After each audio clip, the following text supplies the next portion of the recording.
So many of the women in our community are building their dream business as a side hustle while also working either full or part-time. And today I get to share an incredible guest with you who's doing just that. Kelly Kussman is the founder of Cayla Gray, a luxury collection of clean fragrances. And by the way, the only perfume personally that I wear. It is a business she started after facing a loss in her personal life that inspired her to go after her dreams. She's sharing some valuable tips for her fellow side hustlers today, and they're honestly things that apply to you no matter what stage of business you are in. Kelly just also happens to be a graduate of our signature program called Six Figure School, which is honestly perfect for anyone in the side hustle phase because it gives you the exact step-by-step plan to follow and really helps you to maximize the time that you do have to be working on your business. So I'm mentioning it because we are highlighting her story today, and we are going to be opening enrollment for the spring program of Six Figure School very soon. So you're going to want to stay tuned for that. But let's get into today's episode.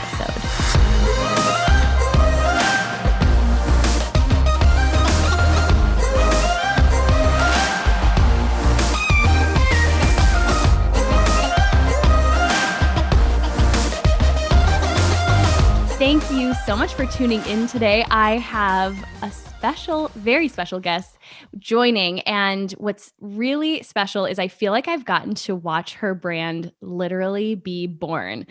So Kelly, thank you so much for coming on the show. Thank you so much for having me, Lindsay. I'm super excited to be here. Well, I was telling you, I knew eventually we would get to do this because, and we'll share a little bit of like just how we came to know one another. But your brand recently launched this year, and we're going to have you share the full story behind that. But you've been a part of not only our Six Figure School program, now you're a part of our mastermind. And so I feel like I'm just really, really blessed to have this front row seat to watch you birth this beautiful brand, Cayla Gray. And I'm so excited about it. I'm obsessed with it, of course, as you know. So I'm excited to share a little bit more of the story behind it today and share some wisdom because you have a lot of it with our listeners. No pressure. I love that. I love that. I'm excited to totally dive in and share the story of my background and Cayla Gray and all the things. Yeah. So why don't we start with, just in case, anyone out there listening isn't familiar with Cayla Gray, what is it? What is this business baby of yours? And then we'll dive into the backstory. Okay, so Cayla Gray is a luxury collection of clean fragrances. We like to say that fragrances helps make memories tangible. And so that's something that we're really trying to put out there into the world to create that connection between the two. We launched on Black Friday of last year.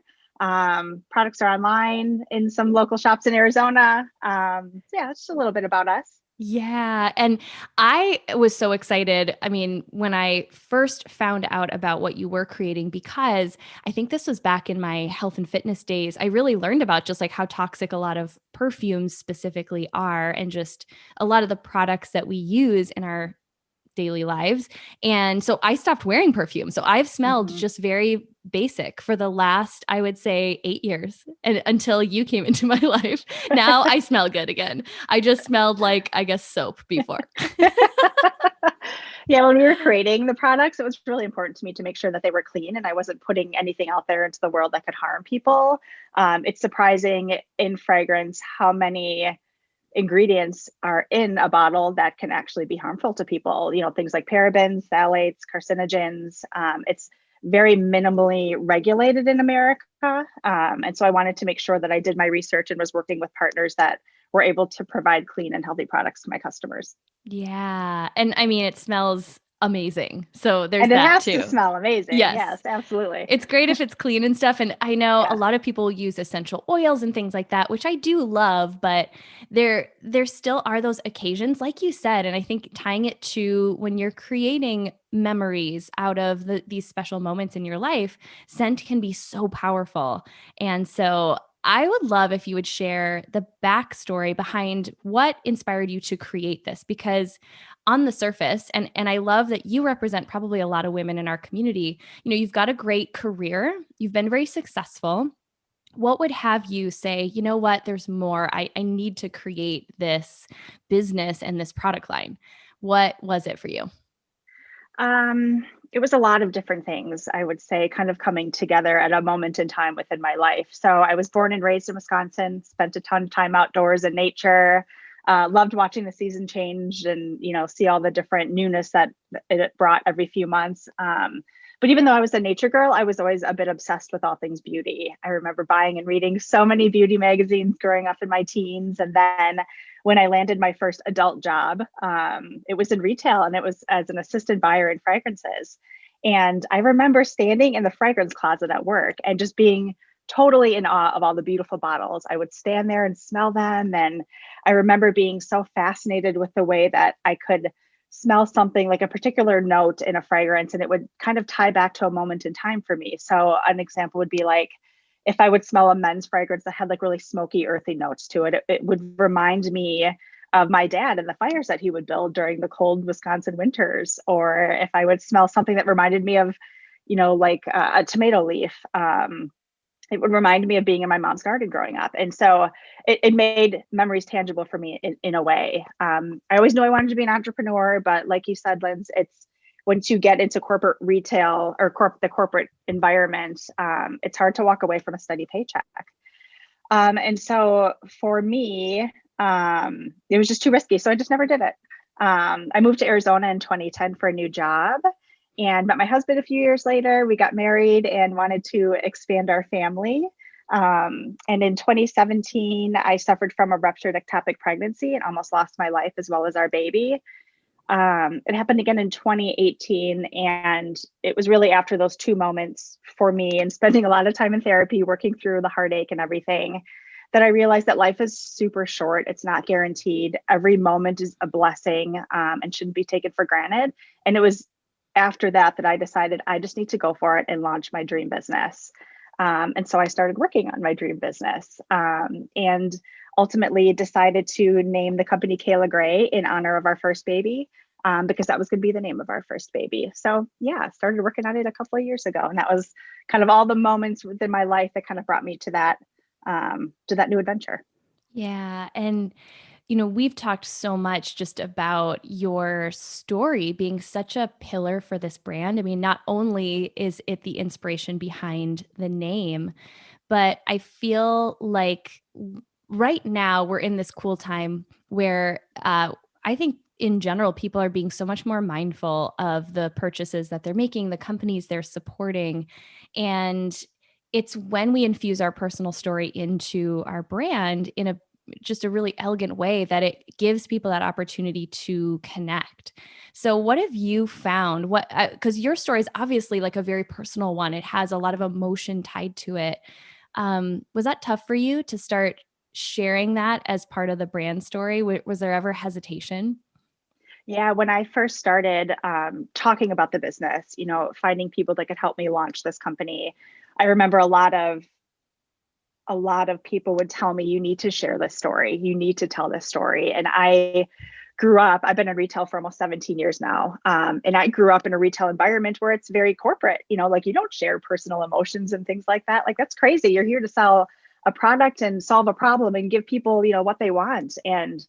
But it wasn't why I started Cayla Gray. And so, hearing all of the people say, you got to tell your story, like it's really going to connect with people and it's so beautiful. And so I started doing it and it was scary for me. I'm a little bit of an introvert. So getting out there and putting my story out there was being very vulnerable in a way that I've never done really before.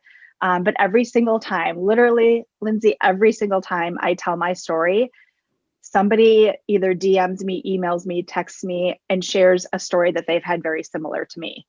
And that they feel a sense of connection or a bond, and that they felt either shame or it was just something that they never wanted to talk about. I think infertility as women is such a tough subject to be open and vulnerable about. And so really like I said, every time I tell my story, somebody feels not as alone as they did before. And so that's been a beautiful, unexpected outcome of me being honest about, what brought me to start this business. Yeah. And isn't that so true? It's like the parts of our stories that we want to hide the Mhm. most often are our greatest ability to connect with another human being. And having a Yeah. business, that's ultimately what we're doing. We're connecting heart to heart with human beings, no matter what it is that we sell. Yeah, I love absolutely. And that. when I, in, like I said, in my retail career, a lot of that I felt like, and maybe it's because a lot of it was me behind the scenes in marketing and like understanding like how they're trying to create emotion around brands and stuff. But when it is done in an authentic way, it's so beautiful. You really are creating a community and you're really connecting with your customers. And it's just it's really beautiful. And you were sharing before we hit record that you've been getting out and now doing pop-ups in local things, getting to actually meet face to face with people who are interacting with the brand. I know there's a lot of women listening who either are maybe they're sitting with that big idea that they haven't gotten started with yet, or they're in the initial stages where the challenges just seem so much bigger than the payoff. So what are you getting to experience now that you can encourage them with? Like, what do you wish someone would have told you in those initial stages? Or maybe when you were sitting with the idea, not moving forward on it, what do you wish someone would have shared with you during that time? Start even starting writing out your business plan. I know business plan is like a big scary word to a lot of people because it's got all the financials and all the things behind it, but literally a business plan can be as simple as writing down your ideas, doing research on what's possible with your idea, starting to join things like networking groups, or literally scrolling through social media and finding people like you, people that resemble you, people that have done something similar that you want to do, and just reaching out and having conversations. It's tiny little steps that you can take that'll start to bring your dream to reality that you will have wished that you had done. I wished I had done this 15, 20 years ago. But it took me so long to do so because you just get comfortable in your day-to-day life. So that for me, I wish I would have started sooner. Just start with something. Yeah. Have there been any cool moments or stories that really brought that full circle for you? Like just getting to experience the win of like you started. I remember for me having someone like that I didn't even know reach out and say that they like bought my book on Amazon, and I was like, "But how did you find it?" Like I don't understand how that's even possible. I thought Yeah. just my mom was going to read this. What was your moment where you realized like, "Wow, this ripple effect is going to be bigger than I thought." Well, it was a couple things. There were two things that actually happened this week. One was on Friday that I was doing a photo shoot, and I decided to do it at my parents' house just because it was comfortable for me, and why not?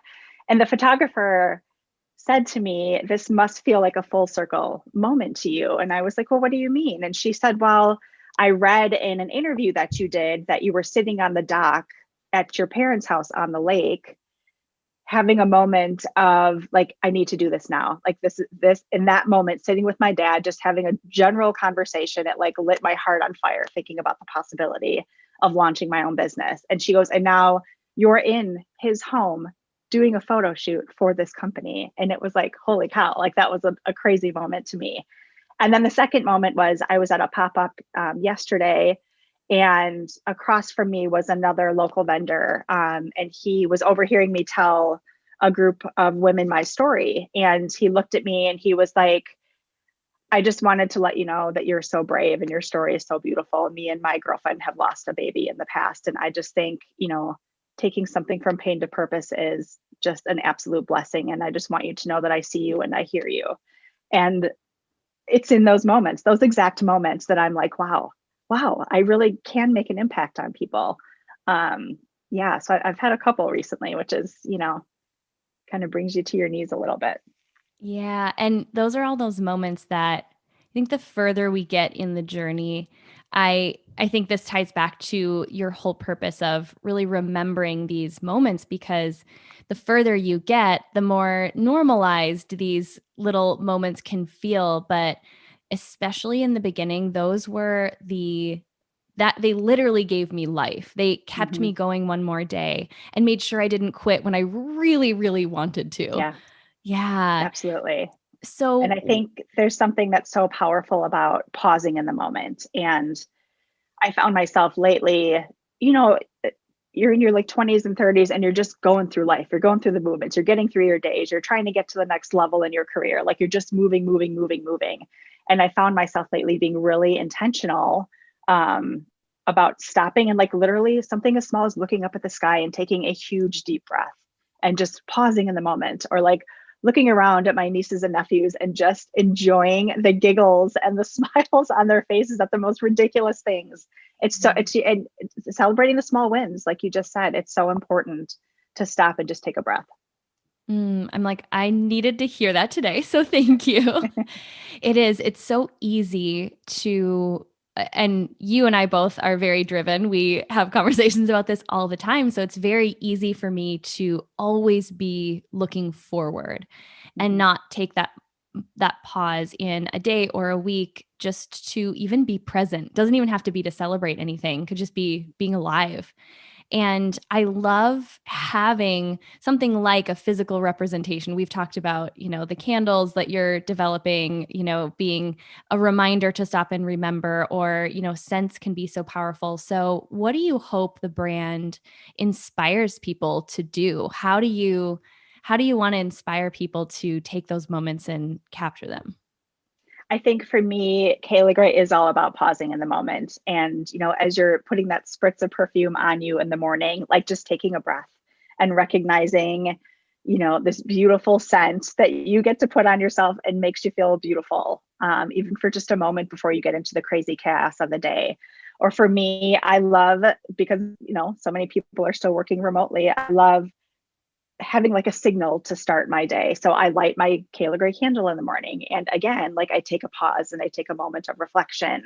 And then I blow that candle out at the end of my workday and kind of go on about my night. But it's those moments that I want Cayla Gray to be for people, to give them the recognition on how beautiful those tiny little moments are within their lives. And I'm hoping to, because as you pause and reflect on a moment, it becomes a memory for you. Like it kind of burns it into your brain a little bit. And I think something that's been so beautiful is people have been writing into us, like all of the moments and memories that they're creating with Cayla Gray. Like, I had a friend send me a beautiful photograph of her candle at her Christmas tree. And she was just like, the fact that I lit the candle at this time with my family, she goes, I know I'm going to light that candle again in a couple weeks, and I'm going to remember that moment. And so that's what I'm hoping that Cayla Gray and all of our products do for people.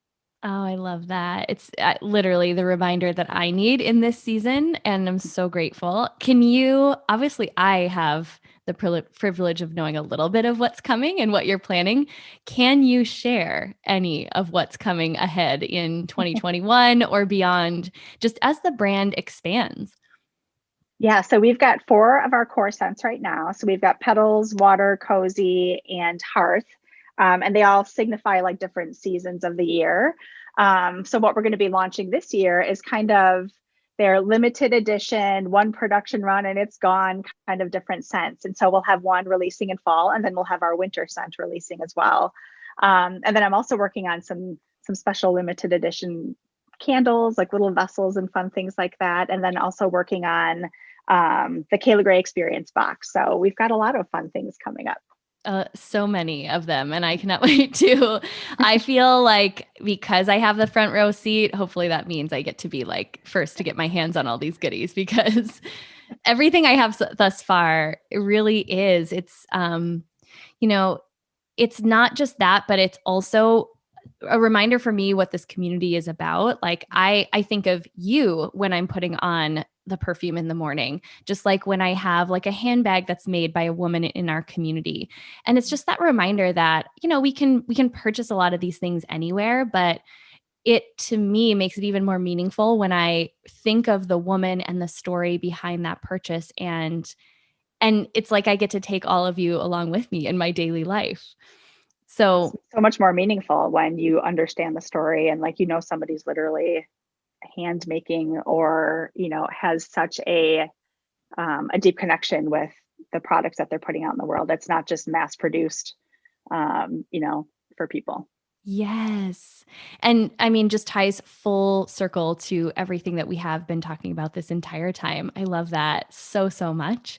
Okay. So obviously, you have one of the reasons I think you've been able to launch and then start to scale this company the way you have is you do exactly what I talk about all the time is you are always investing in yourself, both in putting the right team around you, people who can help you because we talked about your career in the beginning, but you are still working in your career while you're scaling this up.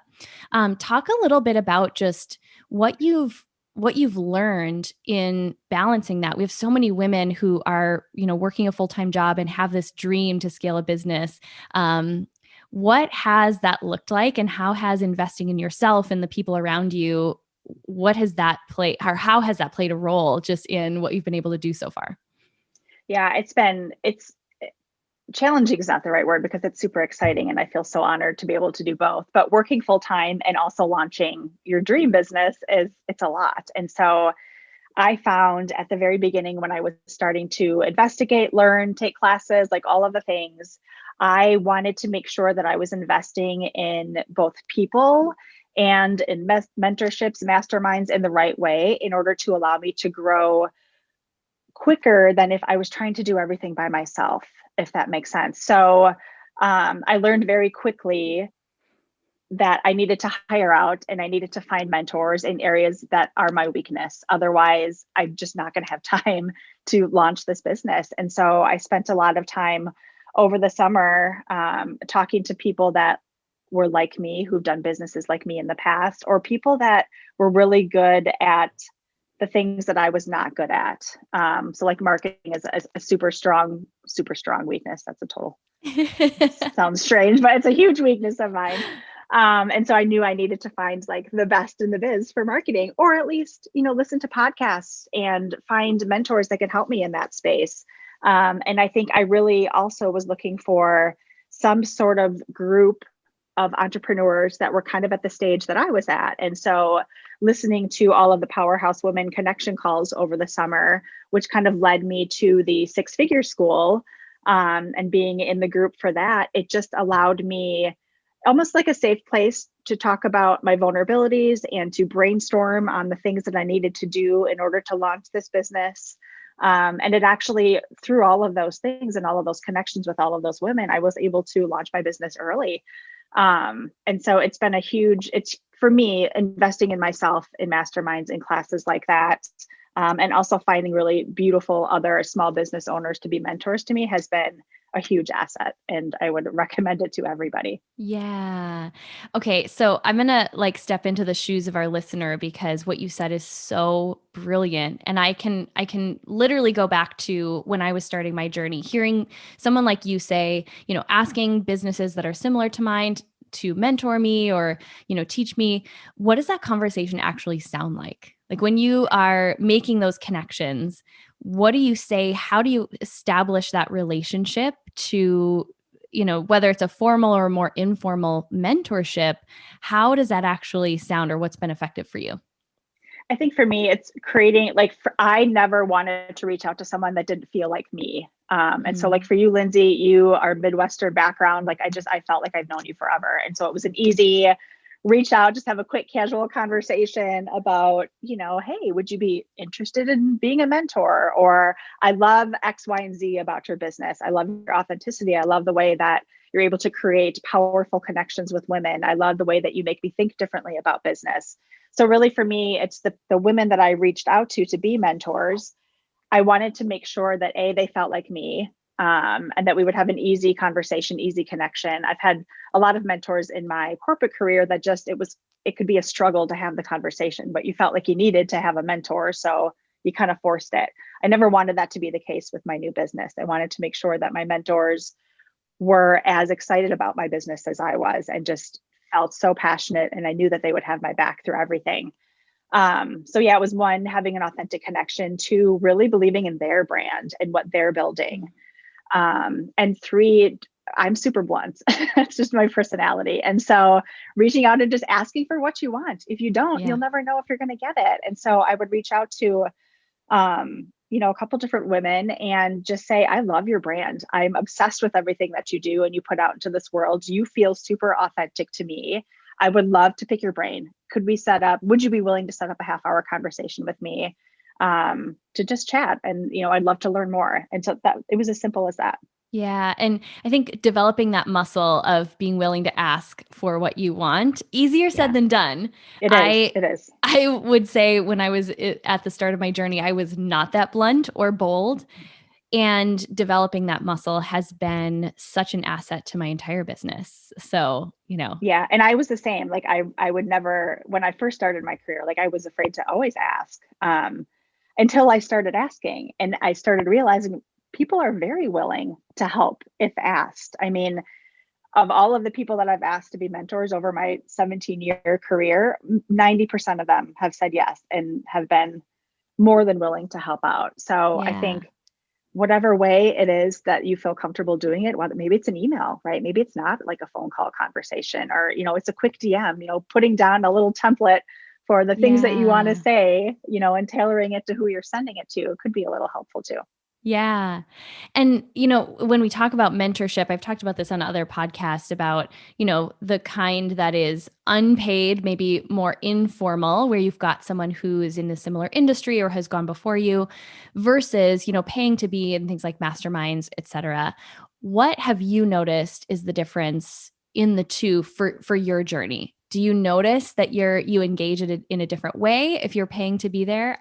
Like for me, it's night and day difference, but that's not the same for everybody. What has it been like for you?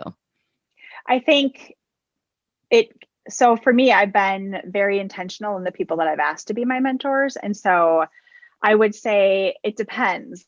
So like I use mentors that are unpaid for like, personal connection, authentic connection. Not that the paid ones are not authentic, but it's just a little bit of a different connection Sure, point yeah. there. Where the people that I've asked to be my mentors are actually my friends. And so I'm very deeply invested in those. But when you talk about paid mentorship or paying for something, paying for a coach or paying for a class, I do think that the time invested and the level of depth that you dive into within those different programs is much deeper. Because you're paying for classes, you're paying for like you're paying, and by paying you're going to show up more and you're going to show up bigger than if it's something that's not paid. But it's different for me. It's a little bit different because the paid things that I do is for a purpose. It's like to learn different strategies or tactics or to like shift my mindset, where my mentors are the ones that it's just a different connection, I would say. Yeah, yeah, that's a beautiful way to describe it. Okay, so as we start to wrap this up, I know there are so many people in our community because I talk to them or in my DMs, have these back and forth conversations, but women who are in the same stage that you are, they're working full time with this big dream to build a business that they're at all different stages of building. But if you had to give, 3 tips. I'm totally putting you on the spot here, but if you had to give advice to the other women who, just like you, are working full time and building their dream part time, what would you say is the key to success in doing that? If their goal is to eventually be full time in their business. I think if you're still working full time and you want to start something, you really need to understand your strengths and weaknesses. So like literally sitting down and writing out, here are my strengths, here are my weaknesses, here are the things that it's going to take me, 20 hours in a week to get done. And then start diving in to find some resources to help you with those things. And then the next would really be to invest in some sort of, I know starting out in new businesses, it has to be, a smaller investment. You're not going to be investing in, huge masterminds or things like that, but something like a 6-figure school, or something that can kind of connect you with other like-minded individuals, other people that are at the same stage that you are at, is really, really important.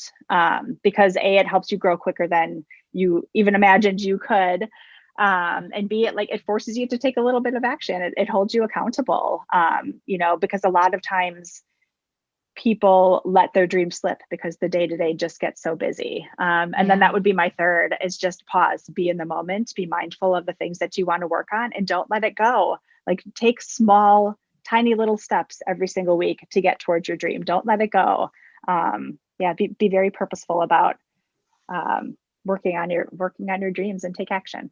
I love every single one of those. And for people who want to follow along and just watch this vision of yours expand this year, where is the best place for them to find you, to Insta stalk you, to shop the line? Give us all of the details. You can find us. We're most active, I would say, on social media. So our social media handle is Cayla Gray Co. So it's CaylaGrayCo.